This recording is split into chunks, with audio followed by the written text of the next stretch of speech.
Assalamualaikum warahmatullahi wabarakatuh. Bismillahirrahmanirrahim.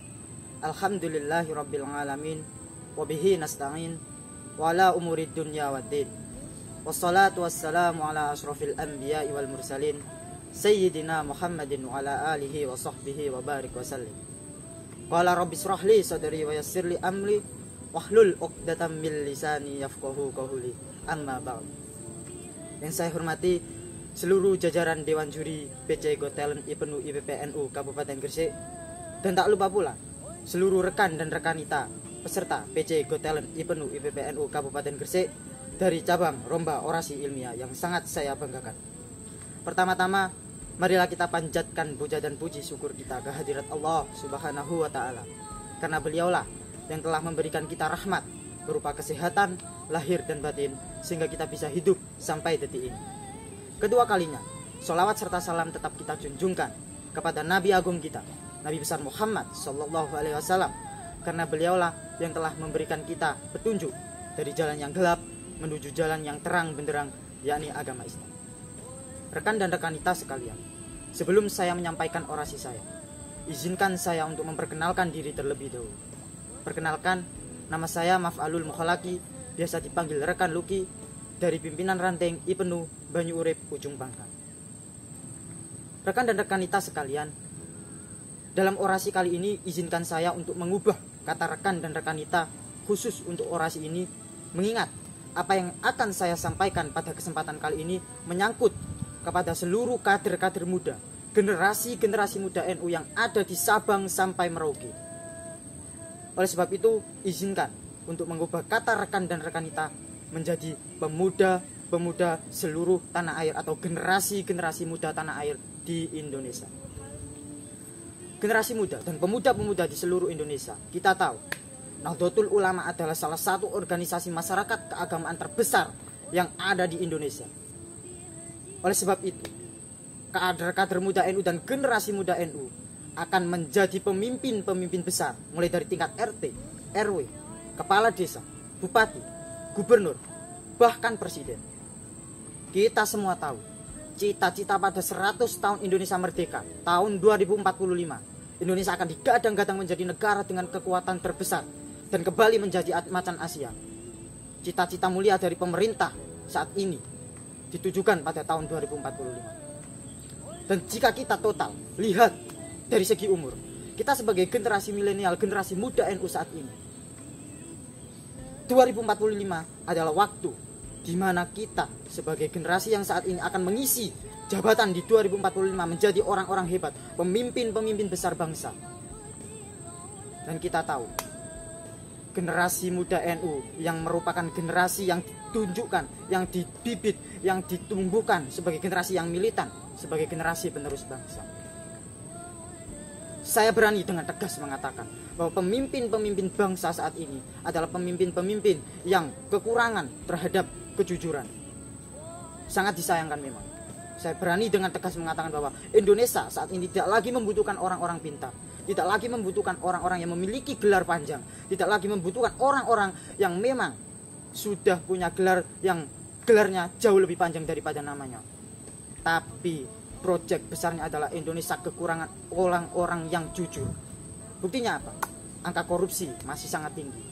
Dan mirisnya, orang-orang yang memiliki sifat koruptif, memiliki orang-orang korupsi yang di atas sana, mereka memiliki gelar profesor, doktor, dan pintar-pintar bagaikan orang yang sudah memiliki tingkat pendidikan yang cukup tinggi.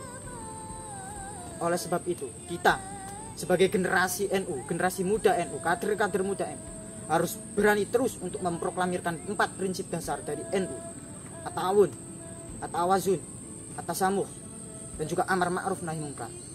Kita harus sering tolong menolong, bahkan tasamuh, toleransi. Saat ini memang toleransi mulai dari toa, mulai dari wayang menjadi buah bibir. Dan kita sebagai generasi muda NU harus menanamkan sifat-sifat baik seperti tasamuh dan juga tawazun. Dalam konteks mengatur negara, menghindarkan sikap koruptif, kita harus sering memproklamirkan amar ma'ruf nahi munkar, mengajak kepada kebaikan dan selalu meninggalkan kepada kemungkaran. Lalu pertanyaan besarnya, siapakah orang atau yang patut kita contoh untuk menjadi contoh yang baik di muka bumi ini. Dalam Ahzab, dalam surat Al-Ahzab ayat 21 jelas. A'udzubillahi minasyaitonirrajim. Bismillahirrahmanirrahim. Laqad kana lakum fi Rasulillahi uswatun hasanah liman kana yarjullaha wal yawmal akhir wa dzakarallaha katsiran. Al-ayat. Maka jadikanlah Rasulullah SAW sebagai contoh yang baik. Kita tahu manusia paling mulia di muka bumi adalah Nabi Muhammad SAW.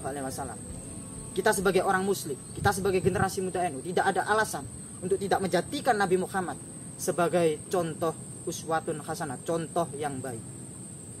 Saudaraku sebangsa dan setanah air, pemuda-pemuda dari Sabang sampai Merauke, generasi-generasi muda NU dari Sabang sampai Merauke, saat ini untuk berbuat baik tidak hanya bisa dilakukan di luar organisasi, tapi di dalam organisasi kita bisa berbuat baik. Saya akan memberikan contoh. Ranting Banyu Urip, ranting saya, setiap 1 bulan sekali itu mengadakan hibaan dan juga khotmil Quran. Dan ketika setiap pagi berjejer dari setiap sudut musola ke sudut musola yang lain di seluruh desa kita jelajahi. Dan ketika pagi, ketika kita khotmil Quran, ketika suara lantunan ayat Al-Quran diteruskan masuk ke musola-musola, warga di sekitar berbondong-bondong untuk memberikan satu makanan, satu minuman, atau hanya sekedar cemilan. Artinya apa? Di dalam organisasi kita juga bisa memancing orang untuk berbuat baik. Dan ini adalah amalan atau kita lestarikan sebagai generasi muda NU. Amalia-amalia dari NU itu kita bisa jadikan sebagai jalan untuk memancing dan mengajak kebaikan kepada orang lain. Saudara-saudara, berorganisasi itu sangat penting. Satu sisi kita bisa melakukan dan memancing kebaikan kepada orang lain untuk berbuat baik tanpa kita paksa, tapi satu sisi kita juga bisa belajar.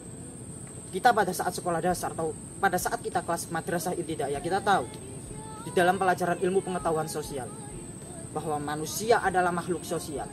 Apa artinya? Bahwa manusia tidak akan bisa hidup tanpa bantuan orang lain. Dan kita di organisasi diajarkan itu. Kita dituntut untuk bekerja sama, kita dituntut untuk berkolaborasi di dalam kehidupan masyarakat yang mini dalam arti organisasi. Kita dituntut untuk menjalankan sebuah sistem keorganisasian yang itu nantinya ketika kita beranjak dewasa, maka kita akan hidup di masyarakat dan melakukan organisasi kemasyarakatan sistem secara besar. Generasi muda NU di seluruh tanah air, kita tahu COVID-19 yang saat ini masih merajalela, masih belum bisa diputus rantai penyebarannya. Peradaban dunia luluh lantak akibat adanya COVID-19. Tak terkecuali negara kita tercinta, negara Indonesia. Negara Indonesia memiliki dampak yang begitu luar biasa dari segi ekonomi, politik, sosial, budaya, semuanya terdampak. Kita yang dulu melihat bahwa anak siswa-siswi SD, SMP, MTS, SMA begitu ceria, bertukar pikiran, bertatap muka dengan guru di sekolah. Tapi sekarang mereka terhalang oleh COVID-19. Mereka harus menghadap ke gadget. Dan salah satu penyaringan dari apa yang disampaikan oleh gurunya belum tentu bisa diterima dengan baik. Dan itu kekurangan kita. Maka dengan itu, kita sebagai generasi muda NU, dengan menghadapi tantangan yang begitu kompleks, Indonesia dengan negara yang sangat banyak multikultural, banyak suku, budaya, agama, menghasilkan beberapa banyak kearifan lokal yang begitu luar biasa. Tugas kita sebagai generasi muda adalah menjaga aset-aset multikultural tersebut dengan mendambakan kearifan-kearifan lokal yang ada di Indonesia. Kita sebagai generasi muda harus mampu mensinergikan antara peradaban dan juga kemajuan teknologi. Bahkan Bung Karno, sang proklamator kita, beliau berkata, "Beri aku 1000 orang tua maka akan kucabut Semeru dari angkarnya. Dan beri aku 10 pemuda maka niscaya akan kuguncangkan dunia." Apa artinya? Bahwa pemuda memang memiliki tameng besar. Pemuda adalah gambaran masa depan. Pemuda saat ini adalah pemuda yang akan menjadikan Indonesia menjadi negara yang benar-benar adidaya dan menjadikan Indonesia kembali menjadi masan Asia. Dan kita harus yakin bahwa COVID-19 akan kita tumpas. Kita sebagai generasi muda NU lagi-lagi harus menjadi tameng besar. Saudara-saudaraku pemuda di seluruh tanah air, kita tahu saat ini tantangan COVID-19 bukan hanya satu-satunya. Tapi masih ada narkoba, masih ada korupsi yang masih tinggi. Tapi ada satu lagi yang enggak kalah penting. Apa itu? Sangat identik dengan agama. Radikalisasi. Radikalisasi menjadi sangat penting untuk diperhatikan bagi kita sebagai generasi Muda Nahdlatul Ulama. Kaum radikalis berhasil menorehkan retorika-retorika indah di media sosial, sehingga ia bisa menghipnotis umat dengan retorika-retorika yang tidak bersumber jelas dan menyesatkan.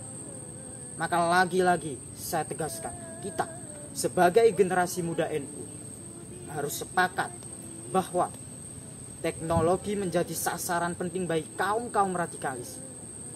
Maka tugas kita apa? Sesuai dengan maklumat dari PWNU Jawa Timur, 9 maklumat pelintah kader, bahwa memperjuangkan, salah satunya isinya adalah memperjuangkan literasi jaringan dan sosial media sebagai arah perjuangan. Ada dua fungsinya. Satu, kaderisasi. Kita dituntut untuk memperjuangkan literasi melalui media sosial, karena teknologi saat ini mengharuskan kita berekspos melalui media. Orang tidak akan mengenal kita. Orang PCNU di luar negeri tidak akan mengenal kita di Inggris kalau tidak kita ekspos kegiatan kita melalui media sosial. Satu. Yang nomor dua, yang tidak kalah penting, memukul mundur kaum radikalis yang berhasil membuat video-video pendek, membuat pernyataan pendek, membuat retorika-retorika pendek melalui media sosial, sehingga bisa menghipnotis umat. Dan kita sebagai generasi muda harus bisa menjadi tameng dan tembok besar bagi generasi-generasi kita yang ada di bawah kita, generasi-generasi yang jauh lebih muda di bawah kita, atau yang kita kenal dengan generasi Z. Generasi Z yang memang pada saat ini sejak lahir sudah dibumbui dengan HP, dan mereka masih sangat labil. Ketika mereka melihat kaum pernyataan video pendek dari kaum radikal, mereka pasti akan labil dan ikut. Dan satu sisi juga kita harus menjadi tembok kokoh bagi generasi-generasi yang ada di atas kita, generasi tua yang juga masih sangat labil. Dan oleh sebab itu, kita lagi-lagi, saya bersyukur saat ini seluruh ranting, seluruh badan otonom NU lagi gencar-gencarnya mendirikan media sosial. Bahkan sampai sekolah-sekolah di kawasan madrasah di bawah naungan LP Ma'arif sekarang sudah punya media sosial semua untuk mengeksploitasi kegiatan-kegiatan itu, untuk memukul mundur kaum radikal yang berjuang atau yang mereka kenal dengan berjihad lewat media sosial. Saudara-saudaraku sebangsa dan setanah air, pemuda dan generasi NU, kader-kader muda NU di seluruh penjuru tanah air, semoga apa yang saya sampaikan dapat kalian respon dengan kecanggihan teknologi.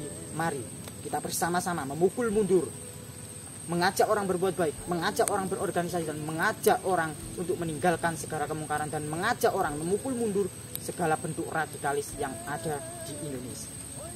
Demikian yang dapat saya sampaikan.